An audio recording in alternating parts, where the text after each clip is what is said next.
قال الله سبحانه وتعالى في كلامه القديم الفرقان المجيد حاميم والكتاب المبين إنا أنزلناه في ليلة مباركة إنا كنا منذرين فيها يفرق كل أمر حكيم صدق الله مولانا العليم.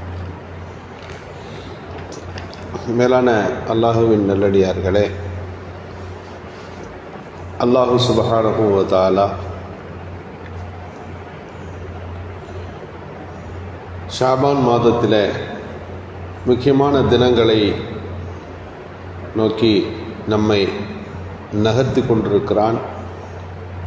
அந்த புனித தினங்களை நாம் அடைகின்ற போது பல்வேறு நல்ல அமல்களை செய்ய வேண்டும் என்ற அடிப்படையில் ஷாபான் மாதத்தில் முக்கியமான தினங்கள் குறித்து அதிகம் ஞாபகப்படுத்துவது உண்டு.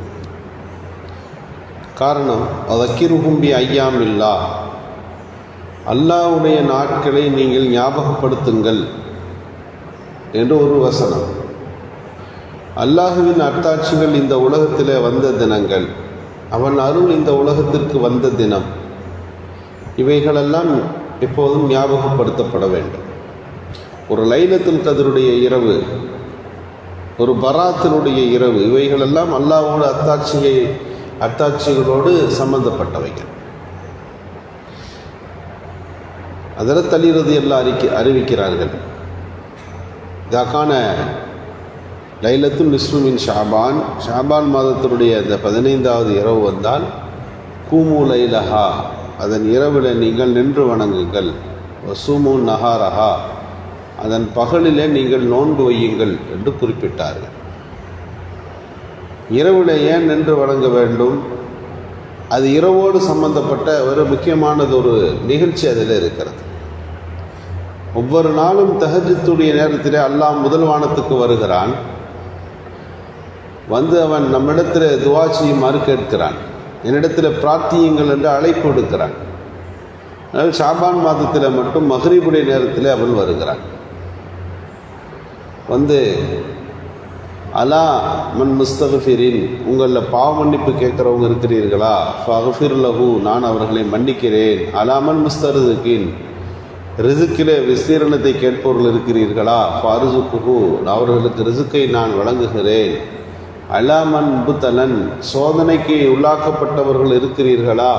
ஃபாஃபியஹு, அவர்களுக்கு அதில் நான் நிவாரணம் வழங்குகிறேன் என்று அல்லாஹ் கேட்கிறான். அல்லாஹ் கேட்கிற அந்த இரவில் நாம் மக்ரிபுக்கு பிறகு இருந்து அமல்களை தொடங்கி விடுகின்றோம். சஹாபிகள், தாபியங்கள் எல்லாரும் இந்த நாளில் தங்களுடைய அதிகமான அந்த துவாக்களை செய்து கொண்டே இருந்தார்கள் என்று பார்க்கிறோம். அல்லாஹ்விடத்தில் ரிசுக்கு கேட்க வேண்டும். ரிசுக்கு அப்படின்னு சொன்னால் சாப்பாடு என்பது அர்த்தம் அல்ல. சாப்பாடு என்ற வார்த்தைக்கு கூத்து என்ற வார்த்தை இருக்கிறது. கூத் என்ற அரபி வார்த்தைக்கு அன்றைக்குள்ள உணவுன்னு அர்த்தம். ரிசுக்குன்னா என்ன? ஒரு மனிதனுடைய பதவிகள், தொழில்கள், அந்த மனிதனுக்கு கிடைத்திருக்கிற அந்தஸ்துகள், அந்த மனிதனுடைய சிந்தனை திறன், இவைகள் எல்லாவற்றுக்கும் ஒரு மனுஷனுக்கு எதெல்லாம் கிடைக்குமோ அது எல்லாமே ரிசுக்கு. எதுவெல்லாம் அவருக்கு அடைய பெறுமோ அதெல்லாம் ரிசுக்கு. அல்லாஹ் எதை கொண்டு வந்து அந்த ஒரு மனிதனுக்கு தருகிறானோ அதற்கு பெயர் ரிசுக்கு. ரிசுக்கோட அல்லாஹ்வுக்கு ஜாயிண்ட் இருக்கு. அவன் தான் ரிசுக்கு தர்றான். அவன் இல்லாமல் வேறு யாரும் ரிசுக்கு தர முடியாது. அவனை இல்லாமல் யாரும் படைத்து விட முடியாது. அவன் இல்லாமல் யாரும் உயிர் கொடுத்து விட முடியாது. அவனன்றி யாரும் நம்மை மௌத்தாக்கி விட முடியாது. படைத்தல், ரிசுக்கு கொடுக்குதல், உயிர் கொடுக்குதல், உயிர் எடுக்குதல், இந்த நாளும் அல்லாஹ்வை சார்ந்தது. ரிசுக்கு அவன் கைவசம். அந்த ரிசுக்கை நான் வழங்குகிறேன் அப்படின்னு அல்லாஹ் அழைப்பு கொடுக்குறான். நம்ம ரிசுக்கை கேட்கும்போது அதில் கவனிக்க வேண்டியது, அதில் ஹலாலான ரிசுக்கா நம்ம கேட்கணும். ரிசுக்கை தேடவும் வேண்டும். ரிசுக்கை தேடணும். தேடினால் அது கிடைக்கும். பொதுவாக ஒரு மனுஷனை சுற்றி ஒரு வட்டம் போட்டுருங்க, அந்த வட்டத்துக்குள்ளதெல்லாம் அவருக்கு கிடைக்கும். இப்படின்னு சொன்னால் அதுக்கு பேர் தான் கலாக்கத்து. இந்த வட்டத்தில் உள்ளதெல்லாம் அவருக்கு உள்ளது. அவர் நடுவில் இருக்கார், இதெல்லாம் அவருக்கு உள்ளது. ஆனால் அங்கே வரைக்கும் அவர் போகணும். அதுக்குள்ளே போய் அவர் எடுத்துகிட்டு வரணும். வட்டத்தை தாண்டினது அவர் கதிரில் கிடையாது. இவருக்கு லிமிட்டட் இதுன்னு நல்லா நிர்ணயிச்சு வச்சிருக்கிறான். அந்த லிமிட்டுக்குள்ளே இருக்கிற எல்லாம் அவருக்குரியது தான். ஆனால் அதுவாக வராது. தஞ்சாவூரில் ஒன்று இருக்கிறது, கும்பகோணத்தில் ஒன்று இருக்கிறது. இவருடைய எல்லை அதுவரை பரவி இருக்கிறது. ஆனால் இங்கேருந்து அவர் அந்த தஞ்சாவூர் போகணும்ல, போகவே இல்லை அப்படின்னா அது அங்கேருந்து வராது. நீங்கள் தேடினால் அதை அல்லாஹ் கொடுத்துருவான். தேடுவது நம்முடைய பொறுப்பு, தருவது அல்லாஹ்வுடைய விதி இல்லாமல் அமைத்து வைத்திருக்கிறார். இதை செய்வதால் அது அவருக்கு கிடைக்கும். நம்ம எதையுமே செய்யலை, அல்லாஹ் தலை விதியில் எழுந்தது கிடைக்கும்னு சொல்லி உட்கார முடியாது. ரிசுக்கை தேட வேண்டும். தரபு கஸ்புல் ஹலால் ஃபரீலத்துன் பாதில் ஃபரீலா. ஹலாலான சம்பாத்தியத்தை தேடுறது ஃபரலுக்கு பின்னால் உள்ள ஃபரலு என்றார்கள் நபிகள் நாயகம் ஸல்லல்லாஹு அலைஹி வஸல்லம். அப்போ தேடுதல் என்பது அவசியம். அந்த வட்டத்தை தாண்டி நம்ம போக முடியாது, முயற்சித்தாலும் அது கிடைக்காது. இன்றைக்கி அந்த வட்டத்துக்கு உட்பட்ட விஷயங்களில் நம்முடைய முயற்சிகள் இருக்கிறதா என்பது தான் நாம் கேட்குற கேள்வி. நமக்கு தெரியாது, நாம் முயற்சித்து கொண்டே இருக்க வேண்டும். கடையை திறப்பது நம் பணி, வாடிக்கையாளர்களை அனுப்புவது அல்லாஹ்வுடைய வேலை. நபிகள் ஸல்லல்லாஹு அலைஹி வஸல்லம் சொன்னார்கள், இந்த பறவைகளை பார்த்தீர்களா? காலை எந்திரிச்சவொன்னே ரெக்கையை விரித்து பறந்து போகிறது. தகூது ஹிமாரா, பசியாகத்தான் போகுது. அதுக்கு உணவு கிடையாது, எங்கே இருக்குன்னு தெரியாது. அது என்ன, எங்கே நேரடியாக என்ன ஒரு ஹோட்டலுக்காக போகிறது அல்லது எங்கேயாவது கல்யாண பந்திக்கா போகிறது, அதுக்கு எங்கே போகணும்னு தெரியாது. அது இந்த கிழக்கில் ஒரு 50 கிலோமீட்டர் போகும், மேற்கில் ஒரு 100 கிலோமீட்டர் போகும், எங்கோ போகும். தகூது ஹிமாரா, காலையில் பசியோடு தான் புறப்பட்டு போகுது. அது தன் ரிசுக்கை தேடுகிறது.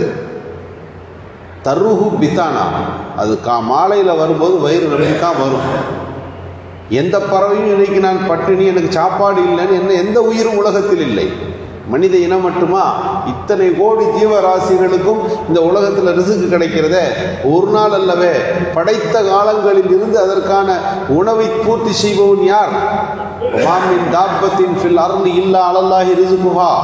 பூமியிலே ஊர்ந்து திரிகிற எந்த ஒரு படைப்பாக இருந்தாலும் அதற்குரிய ரிசுக்கு இருந்தே தவிர இல்லை. அந்த ரிசுக்கு அல்லாஹ் அங்கே எழுதி வச்சிருக்கிறான். சில நேரங்கள் அவனை கொண்டு வந்து கொடுப்பான், சில நேரங்களில் நம்ம தேடணும். தேடுவதும் நம்முடைய பொறுப்பில் உள்ள ஒன்று என்பதைத்தான் நபிகள் ஸல்லல்லாஹு அலைஹி வஸல்லம் பறவைகளை காட்டி சொன்னார்கள். ரிசுக்கை நம்ம அல்லாஹ் இடத்துல கேட்கணும். அல்லாஹ் நீ நிர்ணயித்த ரிசுக்கை அல்லாஹ் என்னை அடையவை என்று கேட்க வேண்டும். அல்லாஹ் இடத்துல ஆஃபியத்தை கேட்கணும். ஆஃபியத்து அப்படின்னு சொன்னால் ஒரு பிரம்மாண்டமான ஒரு அதிகமான அர்த்தங்களை உள்ளடக்கிய ஒரு வார்த்தை. மூசா அலைஹிஸ்ஸலாத்துட்ட அல்லாஹ் கேட்டான், மூசாவே நீ அல்லாஹ்வா மாறிடு, நான் மூசா அலைஹிஸ்ஸலாத்தை மாறிக்கிறேன். அல்லாஹ் ஆகிய நீ என்னிடத்தில் என்ன கேட்பாய் அப்படின்னு கேட்டாங்க. மூசா அலைஹிஸ்ஸலாம் அல்லாஹ்ட்ட கேட்குறாங்க, யா அல்லாஹ் நீ மூசா அலைஹிஸ்ஸலாமா போயிடு, நான் அல்லாஹ்வா மாறிடுறேன். அல்லாஹ்வாகி நான் இருக்கும்போது நீ என்ன என்கிட்ட கேட்ப? அல்லாஹ் சொன்ன ஒரு வார்த்தை, நான் மனித படைப்பாக இருந்தால், மனித தேவை உள்ளவனாக நான் மாறினால் நான் என்ன கேட்பேன்னா ஆஃபியத்தை கேட்பேன், உடல் ஆரோக்கியத்தை கேட்பேன்னா. அப்போ உடல் ஆரோக்கியம் என்பது அவ்வளவு உழைவிருந்தது. உலகத்தில் இருக்கிற ஆக பெரிய சிந்தனை. சுகர் வந்த பிறகு தெரிகிறது. 40 வயசில் சுகர், 30 வயசில் சுகர்.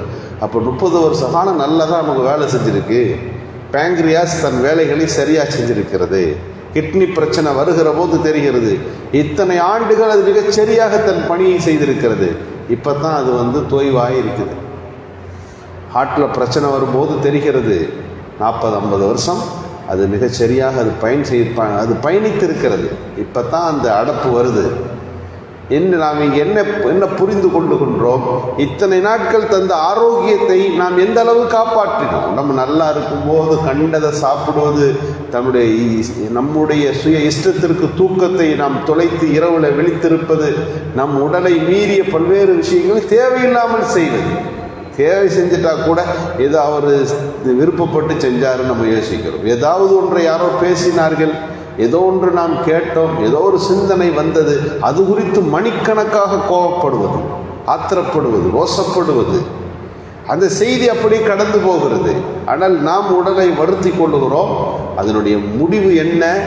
அது கொலஸ்ட்ராலாக, பிபியாக, சுகராக, நன்றாக இருந்த அந்த உடல் ஆரோக்கியத்தை துளைத்து நிற்கிற போது நாம் ஆரோக்கியம்னா என்னன்னு புரிகிறோம். அல்லாஹ் சொன்னான், இந்த உலகத்திலேயே ரொம்ப பெரிய விலை மதிப்பற்ற ஒன்றுன்னு ஆரோக்கியம்தான். அந்த ஆரோக்கியத்தை அல்லாஹ்விடம் கேளுங்கள். அல்லாஹ் அதை கேட்கிறான். அலாபன் முகுத்தனன், சோதனையில் இருந்தீங்கன்னா, பிரச்சனையில் இருந்தீங்கன்னா, கஷ்டத்தில் இருந்தீங்கன்னா, பாஃபியபு, அவங்களுக்கு நான் நிவாரணம் தருகிறேன் என்று அல்லாஹ் கேட்கிறான். இது போன்ற சிறந்த விஷயங்களை வழங்கப்படுகின்ற இது போன்ற நன்னாட்களில் நாம் என்னவெல்லாம் செய்ய வேண்டும் என்று புரிந்து கொண்டு அது குறித்த அமல்களை தெரிந்து கொண்டு முழுமையாய் அவற்றை பயன்படுத்துகின்ற நல்ல தௌஃபீக்கை அல்லாஹ் நல்குவானாக. சுப்ஹானல்லாஹி வபிஹம்திஹி அதத